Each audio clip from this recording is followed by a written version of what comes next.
ನಮಸ್ಕಾರ, ಮೆಂಡು ನ್ಯೂಸ್ ನೆಟ್ವರ್ಕ್ಗೆ ಸ್ವಾಗತ. ನಾನು ರಮ್ಯಾ ಕೃಷ್ಣ. ಶ್ರೀ ಕ್ಷೇತ್ರ ಶಬರಿಮಲೆಯಲ್ಲಿ ಜನದಟ್ಟಣೆ ಹೆಚ್ಚಾಗಿದೆ. ಕೊರೆಯುವ ಚಳಿಯನ್ನ ಕೂಡ ಲೆಕ್ಕಿಸದೆ ಸುಮಾರು ಭಕ್ತರು ಶಬರಿಮಲೆಗೆ ಪ್ರಯಾಣವನ್ನ ಬೆಳೆಸ್ತಾ ಇರುವಂತಹದ್ದು.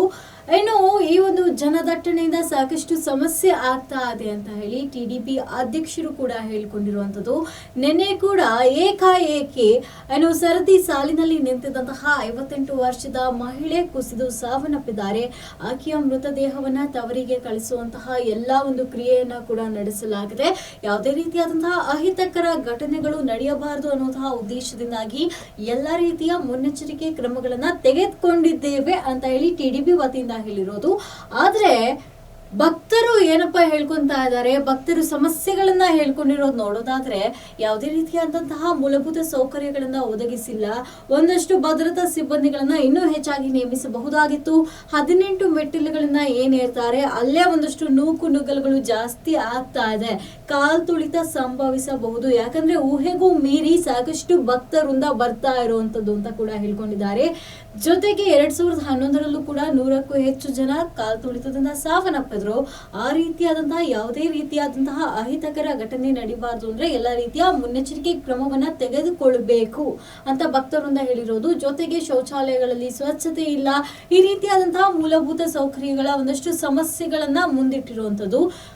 ದರ್ಶನವನ್ನ ಮಾಡಬೇಕು ಅಂತ ಹೇಳಿದ್ರೆ ಸುಮಾರು 10ಕ್ಕೂ ಹೆಚ್ಚು ಗಂಟೆಗಳ ಕಾಲ ಆಗ್ತಾ ಇದೆ. ದಿನನಿತ್ಯ ಕೇವಲ 90,000 ಜನರಿಗೆ ಒಂದು ದರ್ಶನಕ್ಕೆ ಅವಕಾಶವನ್ನ ಕಲ್ಪಿಸಿಕೊಡಲಾಗಿರುವಂತದ್ದು. ಎಷ್ಟೋ ಜನ ಈ ಒಂದು ಭಕ್ತರೇನು ಶಬರಿಮಲೆಗೆ ಆಗಮಿಸ್ತಾ ಇದ್ದಾರೆ, ಅಯ್ಯಪ್ಪನ ದರ್ಶನವನ್ನ ಕೂಡ ಮಾಡದೆ ಏನು ತುಪ್ಪದ ಕಾಯಿ ಸೇವೆಯನ್ನ ಮಾಡಿ ಅಲ್ಲಿಂದಲೇ ವಾಪಸ್ ಆಗುವಂತಹ ಕೆಲಸವನ್ನ ಕೂಡ ಮಾಡ್ತಾ ಇದ್ದಾರೆ. ಯಾಕಂತ ಅಂದ್ರೆ ಈ ಬಾರಿ ಸಾಕಷ್ಟು ಭಕ್ತರಿಂದ ನಿರೀಕ್ಷೆಗೂ ಹೆಚ್ಚು ಜನ ಆಗಮಿಸ್ತಾ ಇದ್ದಾರೆ ಅಂತ ಕೂಡ ಹೇಳ್ಕೊಂಡಿರುವಂತದ್ದು. ಇನ್ನು ನಾವು ನಿನ್ನೆ ಮೊನ್ನೆಯಿಂದ ಹರಿದಾಡ್ತಾ ಇರುವಂತಹ ಸುದ್ದಿ ಬಗ್ಗೆ ನೋಡೋದಾದ್ರೆ ಮೆದುಳು ತಿನ್ನುವಂತಹ ಅಮೀಬಾ ಒಂದು ಯಾವುದೋ ವೈರಸ್ ಬಂದಿದೆ ಅಂತ, ಇದರಿಂದ ಕೂಡ ಭಕ್ತರಿಂದ ಆತಂಕಕ್ಕೆ ಈಡಾಗಿತ್ತು. ಈ ಒಂದು ಕುರಿತಾಗಿ ಕೂಡ ಆರೋಗ್ಯ ಇಲಾಖೆಯಿಂದ ಸೂಚನೆಯನ್ನ ಹೊರಡಿಸಿರುವಂತದ್ದು. ಎಲ್ಲೋ ಒಂದ್ ಕಡೆ ಕೆರೆ ಕಟ್ಟೆಗಳಲ್ಲಿ ನಿಂತಿರುವಂತಹ ನೀರಿನಲ್ಲಿ ಸ್ನಾನ ಮಾಡಬಾರ್ದು, ಆ ನೀರು ಮೂಗಿಗೆ ಹೋಗದಂತೆ ಕಾಪಾಡ್ಕೋಬೇಕು, ಯಾವುದೋ ಕಲುಷಿತ ನೀರನ್ನ ಕುಡಿಯಬಾರದು, ಇದರಿಂದ ಸಮಸ್ಯೆ ಕಟ್ಟಿಟ್ಟ ಬುತ್ತಿ ಅಂತ ಕೂಡ ಆರೋಗ್ಯ ಇಲಾಖೆ ಮುನ್ನೆಚ್ಚರಿಕೆ ಕ್ರಮವನ್ನ ವಹಿಸೋದಕ್ಕೆ ಒಂದು ಆದೇಶವನ್ನ ಕೂಡ ಸೂಚಿಸಿರುವಂತದ್ದು. ಇದೆಲ್ಲದರ ನಡುವೆ ಶಬರಿಮಲೆಯಲ್ಲಿ ಎಲ್ಲೋ ಒಂದ್ ಕಡೆ ಸೂಕ್ತವಾದ ಕ್ರಮವನ್ನ ತೆಗೆದುಕೊಂಡಿಲ್ಲ, ಒಂದು ಸಮರ್ಪಕ ವ್ಯವಸ್ಥೆಯನ್ನ ಮಾಡಿಲ್ಲ ಅನ್ನುವಂತಹ ಸಮಸ್ಯೆ ಕೂಡ ಭಕ್ತರು ಮುಂದಿಟ್ಟಿರುವಂತದ್ದು. ಈ ಕುರಿತಂತೆ ಟಿಡಿಪಿ ಅಧ್ಯಕ್ಷರು ಏನಿದ್ದಾರೆ, ಯಾವುದೇ ರೀತಿಯಾದಂತಹ ಸಮಸ್ಯೆ ಆಗದಂತೆ ನಾವು ಮುಂದಿನ ದಿನಗಳಲ್ಲಿ ಅಗತ್ಯ ಕ್ರಮವನ್ನ ತೆಗೆದುಕೊಳ್ತೇವೆ ಅನ್ನುವಂತಹ ಆಶ್ವಾಸನೆಯನ್ನ ಕೂಡ ಕೊಟ್ಟಿದ್ದಾರೆ. ಮುಂದಿನ ಸುದ್ದಿ ಕಡೆ ನೋಡೋದಾದ್ರೆ ವರ್ಷದಿಂದ ವರ್ಷಕ್ಕೆ ಸರ್ಕಾರಿ ಶಾಲೆಗಳಲ್ಲಿ ದಾಖಲಾತಿಯ ಸಂಖ್ಯೆ ಕ್ಷೀಣವಾಗ್ತಾ ಇದೆ. ಮಕ್ಕಳನ್ನ ಸರ್ಕಾರಿ ಶಾಲೆಗಳಿಗೆ ಕಳುಹಿಸೋದಕ್ಕೆ ಪೋಷಕರು ಮೂಗು ಮುರಿಯುವಂತಹ ಪರಿಸ್ಥಿತಿ ನಿರ್ಮಾಣವಾಗಿದೆ.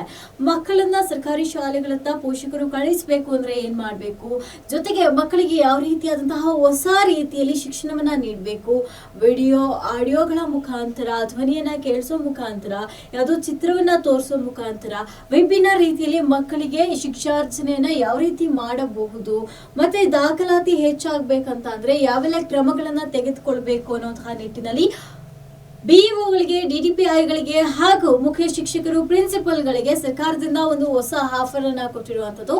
ದಾಖಲಾತಿ ಸಂಖ್ಯೆ ಏನಾದ್ರೂ 2026-27ನೇ ಸಾಲಿನಲ್ಲಿ ಹೆಚ್ಚಾದರೆ ನೀವು ಫಾರಿನ್ ಟೂರ್ಗೆ ಹೋಗಬಹುದು ಅಂತ ಕೂಡ ಹೇಳಿರುವಂಥದ್ದು. ಫಾರಿನ್ ಟೂರ್ಗೆ ಏನು ಎಂಜಾಯ್ಮೆಂಟ್ಗೆ ಹೋಗಿ ಅಂತ ಹೇಳ್ತಾ ಇಲ್ಲ, ಅಧ್ಯಯನಕ್ಕೋಸ್ಕರ ನೀವು ಫಾರಿನ್ ಟೂರ್ಗೆ ಹೋಗಿ ಬರಬಹುದು ಅನ್ನೋದು ಆಫರ್ ಅನ್ನ ಕೊಟ್ಟಿದ್ದಾರೆ. ಅಲ್ಲಿ ಹೋಗೋದ್ರಿಂದ ಅಲ್ಲಿನ ಶಿಕ್ಷಣ ವ್ಯವಸ್ಥೆ ಯಾವ ರೀತಿ ಇರುತ್ತೆ, ಯಾವೆಲ್ಲ ರೀತಿಯಾಗಿ ಮಕ್ಕಳಿಗೆ ಶಿಕ್ಷಾರ್ಜನೆಯನ್ನ ಮಾಡ್ತಾ ಇದ್ದಾರೆ, ನಮ್ಮ ಒಂದು ಸರ್ಕಾರಿ ಶಾಲೆಯ ಮಕ್ಕಳಿಗೆ ಶಿಕ್ಷಣದತ್ತ ಆಕರ್ಷಣೆಯನ್ನ ಮಾಡೋದಕ್ಕೆ ಯಾವೆಲ್ಲ ಕ್ರಮಗಳನ್ನ ತೆಗೆದುಕೊಳ್ಳಬಹುದು ಅನ್ನೋಂಥ ನಿಟ್ಟಿನಲ್ಲಿ ಈ ಒಂದು ಹೊಸ ಆಫರ್ ಅನ್ನ ಕೊಟ್ಟಿರುವಂತದ್ದು.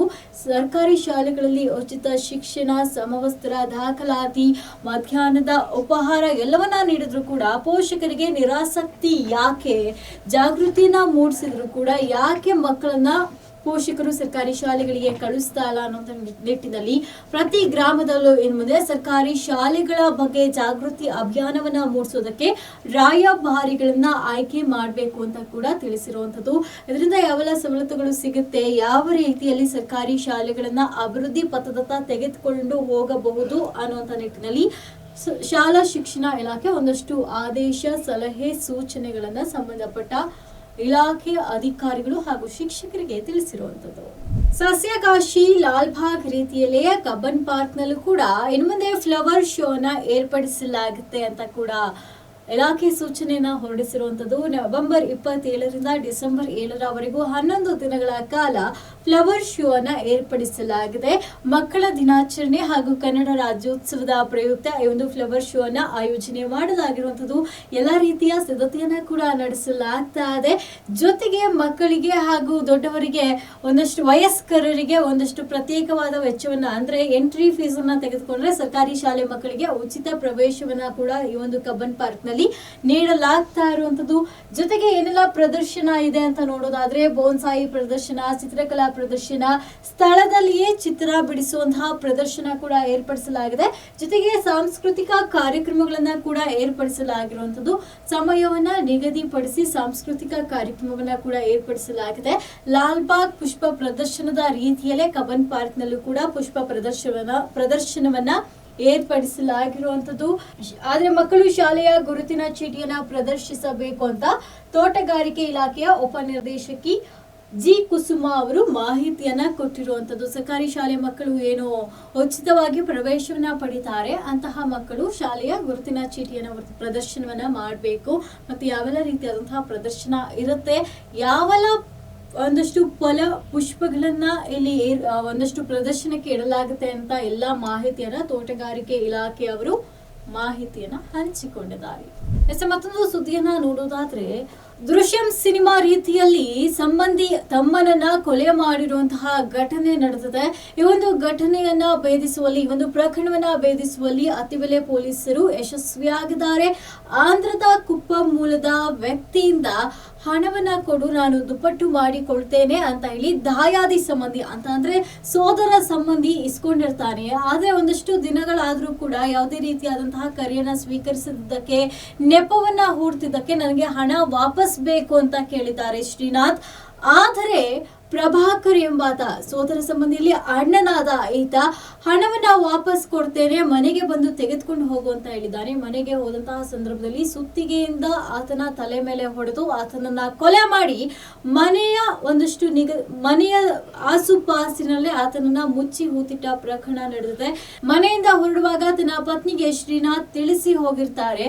ಆದ್ರೆ ವಾಪಸ್ ಬರದೇ ಇದ್ದಂತಹ ಕಾರಣದಿಂದಾಗಿ ಕರೆಯನ್ನ ಮಾಡಿದಾಗ ಯಾವುದೇ ರೀತಿಯಾದಂತಹ ಪ್ರತಿಕ್ರಿಯೆ ನೀಡದಿದ್ದಕ್ಕಾಗಿ ಅತ್ತಿಬೆಲೆ ಪೊಲೀಸ್ ಠಾಣೆಯಲ್ಲಿ ದೂರನ್ನ ಕೂಡ ಕೊಟ್ಟಿರ್ತಾರೆ. ಈ ಒಂದು ಪ್ರಕರಣವನ್ನ ಭೇದಿಸಿದಾಗ ಶವವನ್ನ ಮನೆಯಲ್ಲೇ ಹೂತಿಟ್ಟಿದ್ದಾರೆ ಎನ್ನುವಂತಹ ವಿಚಾರ ಬೆಳಕಿಗೆ ಬಂದಿದೆ. ಇನ್ನು ಈ ಒಂದು ಕೊಲೆಗೆ ಸಹಾಯ ಮಾಡಿದಂತಹ ಆರೋಪಿಯನ್ನ ಕೂಡ ಬಂಧಿಸಲಾಗಿರುವಂತದ್ದು. ಆರೋಪಿಗಳನ್ನ ಬಂಧಿಸಿ ಎಲ್ಲಾ ರೀತಿಯಾದಂತಹ ಕಾರ್ಯಾಚರಣೆಯನ್ನ ಕೂಡ ನಡೆಸಿದ್ದಾರೆ. ಈ ಒಂದು ಕೊಲೆ ಪ್ರಕರಣವನ್ನ ಮುಚ್ಚಿರೋದಕ್ಕೆ ಇವರು ದೃಶ್ಯಂ ಸಿನಿಮಾವನ್ನ ಆಧರಿಸಿದ್ದಾರೆ ಅನ್ನೋದು ಕೂಡ ತಿಳಿದು ಬಂದಿದೆ. ಮತ್ತೊಂದು ಸುದ್ದಿ ಕಡೆ ನೋಡೋದಾದ್ರೆ ನಗರ ಪ್ರದೇಶಗಳಲ್ಲಿ ಅತ್ಯಾಚಾರ ಪ್ರಕರಣಗಳು ದಿನದಿಂದ ದಿನಕ್ಕೆ ಹೆಚ್ಚಾಗ್ತಾ ಇದೆ. ಅತ್ಯಾಚಾರ ಪ್ರಕರಣಗಳನ್ನ ತಡೆ ಹಿಡಿಬೇಕು ಅನ್ನೋ ನಿಟ್ಟಿನಲ್ಲಿ ಪೊಲೀಸ್ ಇಲಾಖೆಯಿಂದ ಹೊಸ ಕ್ರಮವನ್ನ ಜಾರಿ ಮಾಡಿರುವಂತದ್ದು.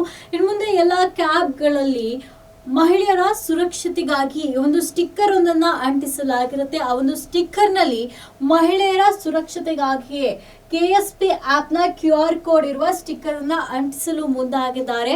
ಅವ್ರು ಯಾವುದೇ ರೀತಿಯಾದಂತಹ ಒಂದು ಸಂದರ್ಭದಲ್ಲಿ ಸಮಸ್ಯೆಗೆ ಸಿಲುಕಿಕೊಂಡಾಗ ಆ ಒಂದು QR ಅನ್ನ ಸ್ಕ್ಯಾನ್ ಮಾಡುವಲ್ಲಿ ಅಥವಾ 112 ನಂಬರ್ಗೆ ಕರೆ ಮಾಡಿದ್ದಲ್ಲಿ ಸಹಾಯಕ್ಕೆ ನೆರವಾಗುತ್ತೆ ಪೊಲೀಸ್ ಇಲಾಖೆ ಅನ್ನುವಂತಹ ಜಾಗೃತಿಯನ್ನ ಕೂಡ ಮೂಡಿಸಿರುವಂತದ್ದು.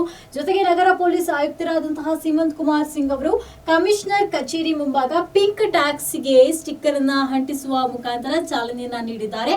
ಪೊಲೀಸ್ ಇಲಾಖೆಯಿಂದಲೇ ಈ ಒಂದು ಸ್ಟಿಕ್ಕರ್ ಅನ್ನ ವಿತರಣೆ ಮಾಡಲಾಗ್ತಾ ಇದೆ. ಎಲ್ಲ ಒಂದು ಕ್ಯಾಬ್ಗಳಲ್ಲೂ ಈ ಒಂದು ಸ್ಟಿಕ್ಕರ್ ನ ಹಿಂಬದಿ ಹಾಗೂ ಮುಂಬದಿಯಲ್ಲಿ ಅಂಟಿಸುವಂತೆ ಪೊಲೀಸ್ ಇಲಾಖೆ ಸೂಚನೆಯನ್ನ ಕೊಟ್ಟಿರುವಂತದ್ದು. ಎಲ್ಲವೇ KSP ಆಪ್ QR ಕೋಡ್ ಅನ್ನ ಸ್ಕ್ಯಾನ್ ಮಾಡುವ ಮೂಲಕ ನಾನು ಆಗಲೇ ಹೇಳಿದ ರೀತಿಯಲ್ಲಿ 112 ನಂಬರ್ಗೆ ಕರೆಯನ್ನ ಮಾಡ್ಬೋದು. ಇಲ್ಲ ಅಂತ ಅಂದರೆ ಆ ಒಂದು ಆ್ಯಪ್ ಏನಿರುತ್ತೆ ಆ QR ಅನ್ನು ಸ್ಕ್ಯಾನ್ ಮಾಡೋದ್ರ ಮುಖಾಂತರ ತಾವು ಸಹಾಯವನ್ನು ಪಡೆದುಕೊಳ್ಳಬಹುದು ಅನ್ನೋ ವಿಭಿನ್ನ ರೀತಿಯಾದಂತಹ ಕ್ರಮದ ಬಗ್ಗೆ ಮಾಹಿತಿಯನ್ನು ನೀಡಿರುವಂಥದ್ದು. ಅದಾಗಿತ್ತು ಇವತ್ತಿನ ಅಪ್ಡೇಟ್ಸ್ಗಳು. ಮತ್ತಷ್ಟು ಸುದ್ದಿಗಾಗಿ ಮೆಂಡು ನ್ಯೂಸ್ ನೆಟ್ವರ್ಕ್ನ ಫಾಲೋ ಮಾಡಿ ಹಾಗೂ ಸಬ್ಸ್ಕ್ರೈಬ್ ಮಾಡಿ. ಮೆಂಡು ನ್ಯೂಸ್ ನೆಟ್ವರ್ಕ್, ಸತ್ಯದ ಕನ್ನಡಿ.